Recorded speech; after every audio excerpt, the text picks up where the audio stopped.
بسم اللہ الرحمن الرحیم۔ طلباء کرام، آپ سب کیسے ہیں؟ آج ہم اصول الشاشی کے سبق نمبر 161 کو پڑھیں گے، اور آج کے سبق کا عنوان ہے بیان تبدیل، اور آج کے ہمارے سبق کی عبارت فصل و اما بیان تبدیل سے شروع ہوتی ہے۔ آئیے سب سے پہلے عبارت پڑھ کے اس کا ترجمہ کرتے ہیں، اس کے بعد باقاعدہ سبق کی وضاحت کی طرف بڑھتے ہیں۔ مصنف علیہ رحمہ لکھتے ہیں وَأَمَّا بَيَانُ التَّبْدِيلِ وَهُوَ النَّسْخُ، بہرحال بیان تبدیل اور وہ تو نسخ ہے۔ فَيَجُوزُ ذَلِكَ مِنْ صَاحِبِ الشَّرْعِ وَلَا يَجُوزُ ذَلِكَ مِنَ الْعِبَادِ، اور یہ جو ہے وہ صاحب شرع سے تو جائز ہے، لیکن یہ بندوں کی جانب سے جائز نہیں ہے۔ وعلى هذا بطل استثناء الكل عن الكل لأنه نسخ الحكم ولا يجوز الرجوع عن الإقرار والطلاق والعتاق لأنه نسخ، اور یہ کل کا استثناء کل سے ہونا باطل ہے۔ وعلى هذا، اور اسی پر باطل ہے کل کا استثناء کل سے، اس لیے کہ یہ حکم کا نسخ ہے، اور اقرار، طلاق اور عتاق سے رجوع جائز نہیں ہے، اس لیے کہ یہ بھی نسخ ہے۔ وَلَيْسَ لِلْعَبْدِ ذَلِكَ، اور بندے کے لیے یہ جائز نہیں ہے۔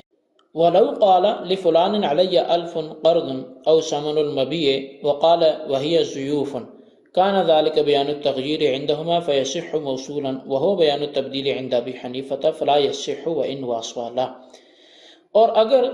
کسی نے کہا کہ فلاں کے مجھ پر 1000 قرض ہے یا اس مبی کا ثمن ہے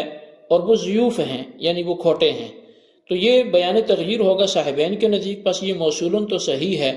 اور یہ بیان تبدیل ہوگا امام اعظم کے نزدیک، پس یہ صحیح نہیں اگرچہ موصول ہو۔ وَلَوْ قَالَ لِفُلَانٍ عَلَيَّ أَلْفٌ مِّن ثَمَنِ جَارِيَةٍ بَاعَنِيهَا وَلَمْ أَقْبِضْهَا وَالْجَارِيَةُ لَا أَصْلَ لَهَا كَانَ ذَلِكَ بَيَانُ التَّبْدِيلِ عِندَ أَبِي حَنِيفَةَ۔ اور اگر کسی شخص نے کہا کہ فلاں کے مجھ پر 1000 ہیں اس لونڈی کے قیمت کے بدلے میں کہ جو اس نے مجھے بیچی تھی، اور میں نے اس پر قبضہ نہیں کیا تھا اور لونڈی کا بھی کوئی اثر بھی پتہ نہیں ہے، تو یہ امام اعظم کے ہاں بیان تبدیل ہوگا۔ لأن الاقرار بلزوم الثمن اقرار بالقبض عند اهلاك المبيع، اس لیے کہ ثمن کے لزوم کا اقرار یہ مبیع کے ہلاک ہونے کے وقت قبضے کا اقرار کرنا ہے۔ اذ لو ہلاک قبل القبض ينفسخ البيع فلا يبقى الثمن لازما، اس لیے کہ اگر وہ قبضے سے پہلے ہلاک ہو گئی تھی تو پھر تو بے فسخ ہو گئی، تو پس ثمن لازم ہو کر باقی نہ رہا۔ جی طلبہ کرام، یہ ہمارے سبق کی عبارت اور اس کا ترجمہ تھا۔ اب آئیے اس کی تفصیل کی طرف بڑھتے ہیں۔ اصل میں یہ بات تو پہلے سے طے تھی کہ بیان تبدیل کے بارے میں اختلاف ہے کہ یہ بیان کی اقسام میں سے ہے یا نہیں۔ اب بیان تبدیل کے بیان ہونے یا نہ ہونے میں اختلاف کا مدار بیان تبدیل کو نسخ قرار دینے پر ہے۔ جب بیان تبدیل نسخ ہی ہے تو نسخ کی تعریف میں اختلاف کی وجہ سے یہ اختلاف پیدا ہو گیا کہ بیان تبدیل بیان بھی ہے یا نہیں۔ جمہور کے نزدیک نسخ کی اصطلاحی تعریف یہ ہے کہ حکم سابق کو دوسرے حکم شرعی سے ختم کرنا، یہ نسخ کہلاتا ہے۔ کہ نسخ کی تعریف سے معلوم ہوا نسخ بیان تبدیل کا دوسرا نام نہیں ہو سکتا، کیونکہ بیان میں حکم ختم نہیں ہوتا، بلکہ جس حکم میں ابہام و اجمال ہو اس کو واضح اور ظاہر کرتا ہے۔ لہذا جمہور کے نزدیک بیان تبدیل نسخ کا دوسرا نام ہونے کی وجہ سے بیان نہیں بن سکتا، جبکہ امام فخر الاسلام بزدوی علیہ رحمہ اور ان کے متبعین کے نزدیک نسخ کی تعریف یہ ہے کہ حکم سابق کی مدت اباحت کو بیان کرنا ہے، نہ کہ سابق حکم کو ختم کرنے کا نام نسخ ہے۔ لہٰذا امام فخر الاسلام بزدوی علیہ رحمہ کے نزدیک بیان تبدیل ہی نسخ ہے، لیکن یہ بیان کی اقسام میں سے ہے۔ اب نسخ کا حکم کیا ہے؟ تو کہتے ہیں کہ نسخ کا حکم یہ ہے فَيَجُوزُ ذَلِكَ مِنْ صَاحِبِ الشَّرْعِ، کہ صرف اللہ تعالیٰ اور حضور نبی کریم صلی اللہ علیہ وسلم کی طرف سے تو درست ہے، باقی بندوں کو نسخ کا اختیار نہیں ہے، اور نبی علیہ السلام کی وصال مبارک کے ساتھ نسخ کا باب بند ہو چکا ہے۔ بیان تبدیل کے علاوہ باقی بیانات میں بندے کی طرف سے بیان درست ہے۔ اب نسخ کے متعلق یہود و نصارہ کا مذہب یہ ہے کہ قرآن مجید میں نسخ واقع نہیں ہو سکتا، اور مسلمانوں میں سے ابو مسلم اصفہانی معتزلی بھی شریعت مصطفی میں نسخ کے قائل نہیں، جبکہ جمہور کے نزدیک نسخ عملاً ثابت ہے۔ اب نسخ کرنے کا فائدہ کیا ہوتا ہے، اس میں حکمت کیا ہے؟ تو نص سے مراد یہ ہے کہ سابق حکم میں توسیع، تخفیف، تعمیم اور تخصیص ہے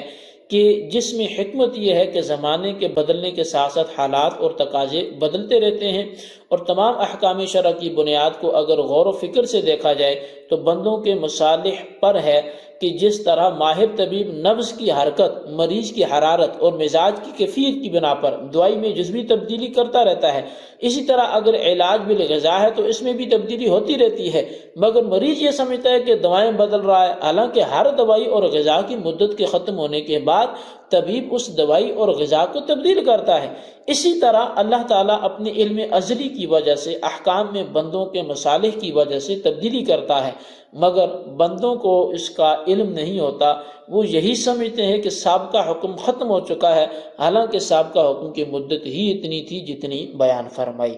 اور جو نص کا محل ہے وہ فروعی احکام ہیں کہ جن کا تعلق اصول و عقائد سے نہ ہو، اور جو نص کے ارکان ہیں وہ دو ہی ہیں، ایک ناسخ ہے اور دوسرا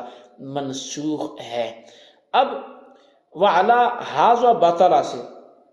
نص کے متعلق ضابطہ بیان کیا ہے کہ صاحب شریعت کے علاوہ بندوں کو نص کا اختیار حاصل نہیں ہے، تو اسی وجہ سے کل کا استثناء کل سے کرنا حکم کو منسوخ کرنے کے درجے میں ہے، کیونکہ اس صورت میں سابقہ بیان کو کلیتاً بدلنا ہے، جو کہ بیان تبدیل میں بندے کے لیے درست نہیں۔ تفریح سے پہلے بطور تمہید یہ بات سمجھ لیں کہ کل کا استثناء کل سے باطل ہے، کہ جس کا مفہوم یہ ہے کہ مستثنی منہ اور مستثنی دونوں ایک ہی ہوں، کہ جو مستثنی منہ میں ہے وہی مستثنی میں ہو۔ مثال کے طور پر لفلان علی الف الا الفا، اگر دونوں کے الفاظ مختلف ہوں تو ہر ہی نہیں، جیسے نسائی طولق الا زینب و خالدت و زاہدت۔ اب تفریح یہ ہے کہ اگر کسی نے کسی چیز کا اقرار کر لیا یا طلاق دے دی یا آزاد کر دیا تو اب ان سے رجوع جائز نہیں، کیونکہ ان سے رجوع حکم کو منسوخ کرنا ہے جس کا بندوں کو حق نہیں دیا گیا، بلکہ اس کا حق صرف صاحب شریعت کو ہے، لہذا مذکورہ تین صورتوں میں بندے کو رجوع کا حق حاصل نہیں ہوگا۔ اب کچھ اختلافی مثالیں آپ کے سامنے رکھی جا رہی ہیں۔ مصنف نے بیان تغییر کے آخر میں یہ فرمایا تھا کہ چند مسائل ایسے ہیں کہ جن میں یہ اختلاف ہے کہ ان کا تعلق بیان تغییر سے ہے یا بیان تبدیل سے ہے، کہ جن میں سے کچھ بیان تغییر کے تحت بیان کر آئے ہیں اور باقیوں کے متعلق کہا تھا کہ بیان تبدیل کی بحث میں بیان کریں گے، لہٰذا اسی وعدے کو وہ یہاں سے پورا کر رہے ہیں۔ اور اس کی پہلی مثال یہ ہے کہ اگر کسی نے اقرار کرتے ہوئے کہا کہ لفلان علی الف قرض او ثمن مبیع وقال هي ضیوف، کہ فلاں کی مجھ پر 1000 قرض یا مبیع کا ثمن ہے، اور پھر کہا کہ وہ کھوٹے ہیں، تو اس مثال میں صاحبین اور امام اعظم کا اختلاف ہے کہ ہی ضیوف بیان تغییر ہے یا بیان تبدیل۔ چنانچہ صاحبین کے نزدیک تو ہی ضیوف بیان تغییر ہے، جبکہ امام اعظم کے نزدیک یہ بیان تبدیل ہے۔ اب صاحبین کی دلیل یہ ہے کہ ہی ضیوف بیان تغییر اس لیے ہے کہ درم دو طرح کے ہوتے ہیں، عمدہ اور کھوٹے، اور تجارت میں عموماً عمدہ ہی چلتے ہیں، اس لحاظ سے عمدہ درم حقیقت ہوئے اور کھوٹے درم مجاز ہوئے، اور حقیقت کے بجائے مجاز مراد لینا پہلے حکم کو ختم کرنا نہیں ہے بلکہ دوسرا معنی مراد لینا ہے، اس لیے یہ بیان تغییر ہے نہ کہ بیان تبدیل ہے، کیونکہ بیان تبدیل میں پہلے حکم کو ختم کرنا ہوتا ہے، لہٰذا اگر ہی ضیوف متصلاً کہا تو بیان تغییر درست ہوگا اور کھوٹے درم لازم ہوں گے، اگر منفصلاً کہا تو درست نہیں ہوگا بلکہ عمدہ درم یہ لازم ہوں گے۔ اب امام اعظم کی دلیل یہ ہے کہ بیان تبدیل ہی ضیوف جو ہے یہ بیان تبدیل ہے جو نہ متصلاً درست ہے اور نہ ہی منفصلاً درست ہے۔ بیان تبدیل پر دلیل یہ ہے کہ قائل کے قول الف سے ظاہر ہے کہ وہ 1000 عمدہ لازم ہوں گے نہ کہ کھوٹے، کیونکہ قرض میں عموماً لوگ عمدہ ہی ادا کرتے ہیں، اور مبیع کے ثمن میں کھوٹے ہونے کا سوال ہی نہیں پیدا ہوتا، کیونکہ عقد کا عیب سے پاک ہونا ضروری ہوتا ہے، لہٰذا الف کن جو ہیں وہ عمدہ ہوں گے۔ پھر قائل نے ہی ضیوف کہہ کے عمدہ درموں سے رجوع کر کے کھوٹے درم مراد لیے جو بمنزلہ نسخ ہے، جو کہ بندی کی جانب سے جائز نہیں ہے۔ اب دوسری مثال یہ ہے کہ لفلان علیہ،